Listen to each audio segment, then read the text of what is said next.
Hey, buongiorno. Hi to all. I'm here to present you with a demonstration of an invaluable food, artichokes. The most incredible flowers you can meet.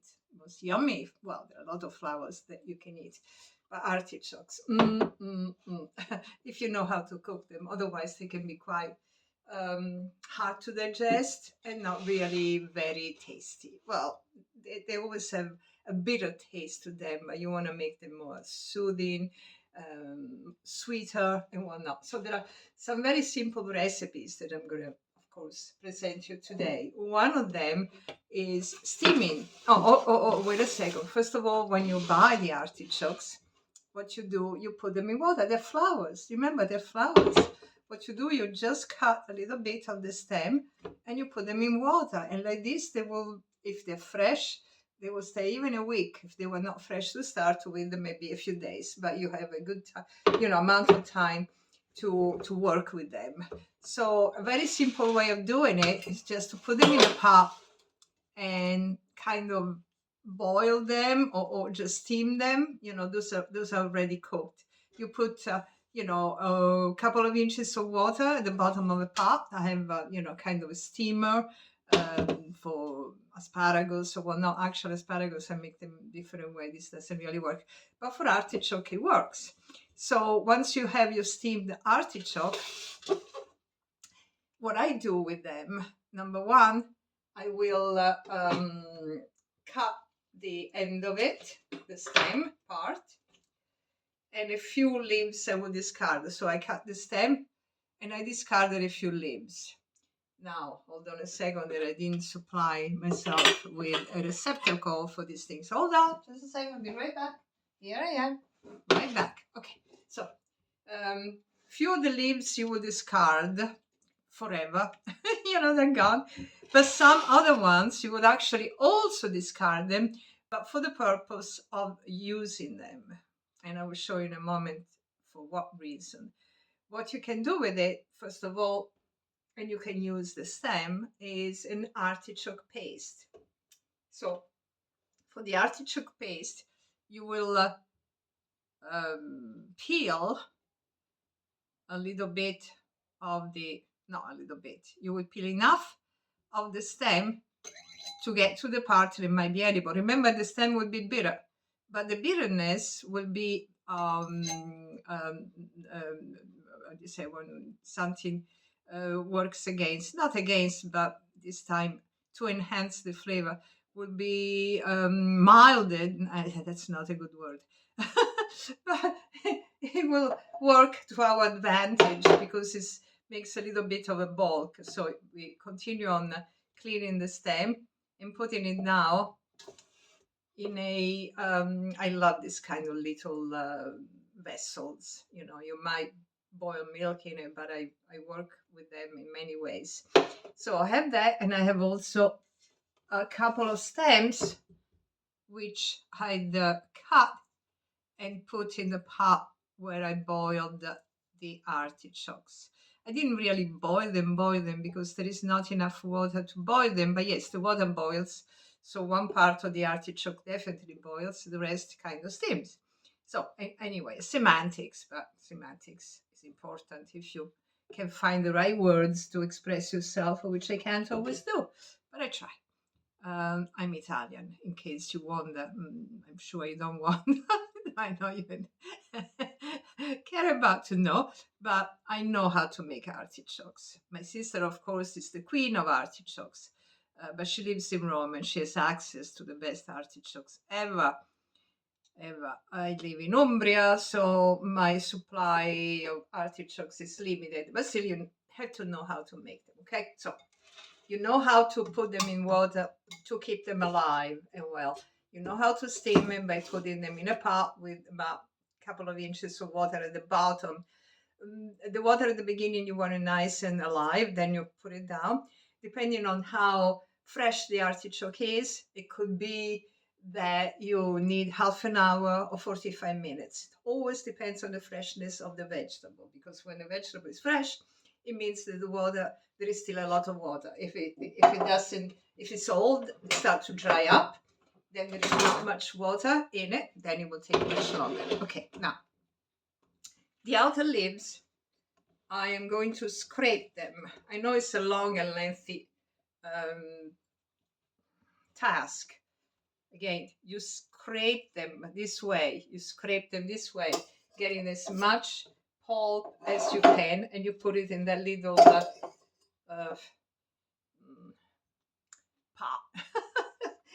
In the little pot that I love so much, that I'm sure people use it to boil milk. All right, so I keep on doing that until all the outer leaves are used in this manner. I hope that you can see me.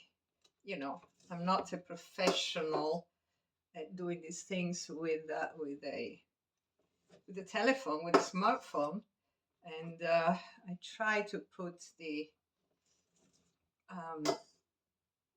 I try to put it in the right position, but it might not be. So I might have to do this again. So anyway, keep on going with the outer leaves. Keep on going with the outer leaves.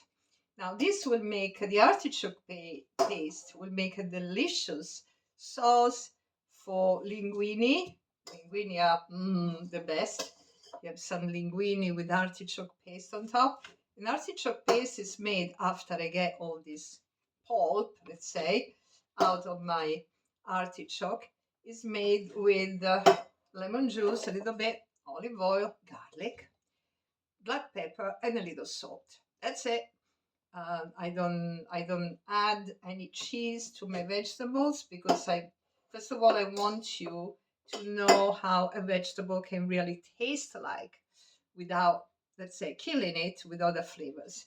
So first of all, you have to know what your vegetable can really the best way it can taste. Okay, now what I'm going to make for my husband, oh, by the way, I had the idea that I did this because I wasn't making him lunch anymore, and all of a sudden he said, why don't you have a little show, TV show, whatever, YouTube, and so you can do it in the morning so he can make me lunch. So I got around. Isn't that beautiful? I thought it was beautiful. I knew exactly what he was getting at, but I didn't get away with murder also because I want to do this. So you have your artichoke now like this. Now I'm going to cut about this much, okay? I have my wooden cutting board and I cut that much, okay? That much away. This one, unfortunately, we can't do anything with it. And now I have this much left. Now it's very important for me to make sure that the inner part, the choke, is not thorny. Always is, except for really extreme freshness. It's thorny and with a little bit. This one didn't have many thorns at all. So what I'm going to do, I'm going to cut a little bit of the tip again, where I feel a little thorniness. I know that's not a word. And I'm going to use this always for the paste. The inside, I'm really going to feel it, make sure that it's nice and soft. Otherwise, my husband will not eat it. Then I'm going to get a little, this little oven, pot. And I'm going to put this in the center, right? In the center, on a little, pan, I will put touch of oil. Okay, well, should have filled it up. But I didn't. If I wait for the kitchen to be in perfect condition, I'll never do it. Because come on, it's an endless task. Of course, I love my kitchen to be clean and all orderly, but it doesn't happen very often. Let's face it. So either I do this in the condition that I'm in, which is normal. So if you want to amalgamate the oil, spread it. Not amalgamate. If you want to spread the oil at the bottom, you use your finger. It's the best. The other tool that you could use is the spatula. I have there is a place in my heart for the spatula that nobody can occupy. The spatula in the kitchen for me is everything. I just adore the spatula. If you don't want to waste food, use the spatula. I have many shapes and forms and colors. When I used to travel a lot, I found out that in Switzerland, they had the best kitchen supply stores. Oh my goodness, how many spatulas I bought. But doesn't help you to know how to cook, because Swiss people don't really know how to cook. But it helps you with not wasting, and you can even smooth food out. But I just love the spatula. Don't take it away from me. Then you had to have a really good knife, a chopping knife. If you don't have a good chopping knife in the kitchen, you gotta know how to chop a vegetable without, chopping your fingers, and then some other good knives. But anyway, let's go back to our, this could be an appetizer. For my husband, it's going to be like the main course, kind of, not really. But I have to make the artichoke paste, which in this case, I'm going to stuff the artichoke with. But otherwise, I could also use it for some linguine. So, the bells, the bells, the bells. What time is it? 1:15. Again, I live in Umbria, in a castle area. We have a bell that doesn't let us sleep, because it starts at 7 o'clock in the morning. Now, what do you do with garlic? I love garlic. I mean, I put garlic everywhere. Okay, the way to prepare garlic, there are several ways, of course, always, and anybody will always have his favorite. But one way, you have your beautiful big knife, and you have your clove of garlic. You put it on the chopping board. Wait a second, you can't see me. Can't see me. Hold on a second. All right, I have a little bit of a, okay. So, in other words, I'm gonna crush it. So you put it right on top, then you lid over and you crush it. Now you can really peel it very easily. Now, I love garlic. So this is an abundant amount of garlic for this one. And, I don't want to assume everybody loves garlic so much as I do. So I put half of this. I will put all of it, of course. But then I live in Umbria. We have every region in Italy has excellent olive oil. But of course, they will tell you that their olive oil is the best. Our olive oil, and I live near Lake Trasimeno, the hills of Lake Trasimeno produce certain olives. There are many varieties of olive trees. There is a little sweeter, not really. I mean, it's always sharp, but let's say. So I'm going to put some oil in it, and this is really excellent, excellent, excellent olive oil with incredible flavor. So that's the amount I'm going to put in. Then I will put a little bit of salt, just a little bit. I'm not big on salt, but my husband is, and I'm cooking for him. So let's say pinchy of salt. Then let's say, I forgot to take the black pepper, but you can still see me. Black pepper, where are thou? Okay, I have this, I love them, because you have a pepper, it's always fresh, it's a grater. It minces, it grates the pepper to perfection. It's even a good pepper. And then lemon. Lemon is very important. Lemon and artichokes go together beautifully. Let me get a lemon. I have just had some lemons from Syracuse, Sicily, and they are really very flavorful lemons. When you smell a food, and that's really the way you know whether food is good or not, whether it's edible or not if you're in the wilderness. You smell it, because I really believe that the scent has been given to us to detect food that is edible for us or not. But when I smell, beautiful, beautiful aroma. And it makes me to go back to the place where this little lemon came out from the tree. I mean, I've been to Syracuse many times. I love Sicily, and I can just see the lemon orchard bathing in the sunshine, and the fragrance of the flowers. Oh, the lemon flowers, just inebriating. It's just. I also love the rind, the zest. Lemon zest is one of. I'll put it everywhere. I'll put it even here, but it's not one of the flavors that my husband really enjoys. So, lemon. And now we have to get our.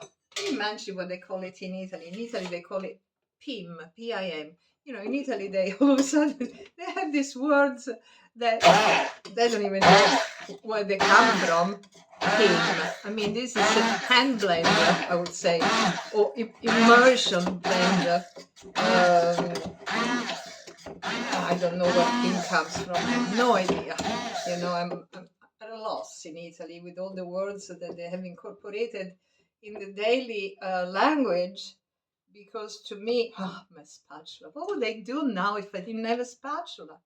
I mean, this is a must for anybody. I mean, I wouldn't know what to do without it.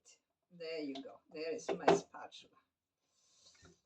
There is my spatula. It takes all the pulp that's not been blended well yet. So I do it again. This should be pretty creamy, you know, you want it pretty creamy.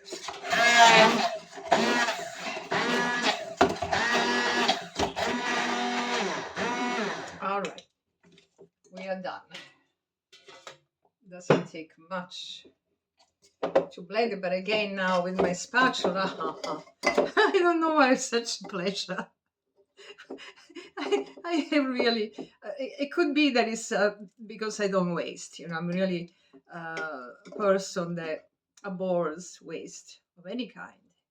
You know, I think wasting is really crime. Really crime. So, anyway, ecco qua. Ecco qua. Could be a little creamier. Could be a little. Ta-da. It's okay. It's okay. It's pretty good.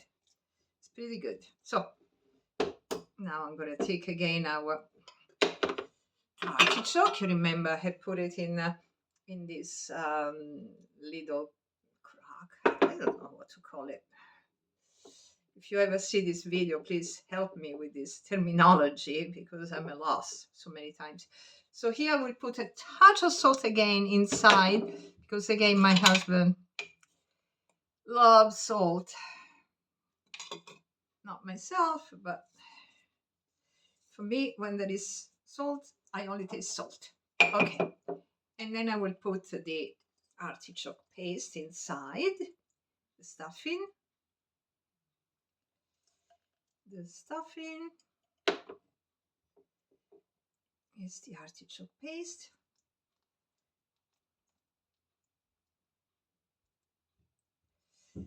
And then on top, you put some breadcrumbs. Breadcrumbs. See, I would have done it with my hands, now fingers, but I wanted to look a little more professional or health oriented. I'm very, very health oriented, but you know, there are things that we exaggerate on this kind of. Anyway, I'm not gonna go there now. So then you press it down a bit.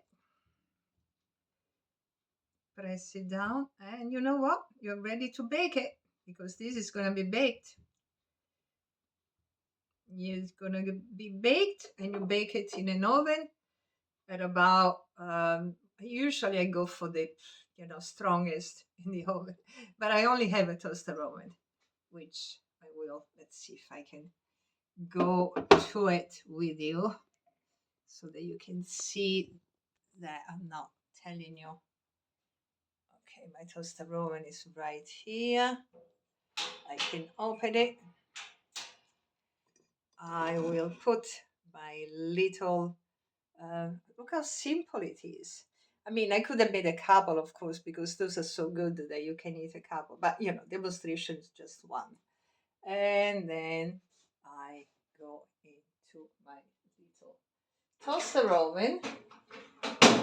Then I actually put it at maximum, but this toaster oven doesn't really get that hot. So that's how it is. That's how it is. And I put about half an hour. I hope you enjoyed it. I hope you'll be able to make what I just showed you, but I'll remember the artichoke paste is fantastic for some linguine or even spaghetti. Have a nice day. Bon appetit.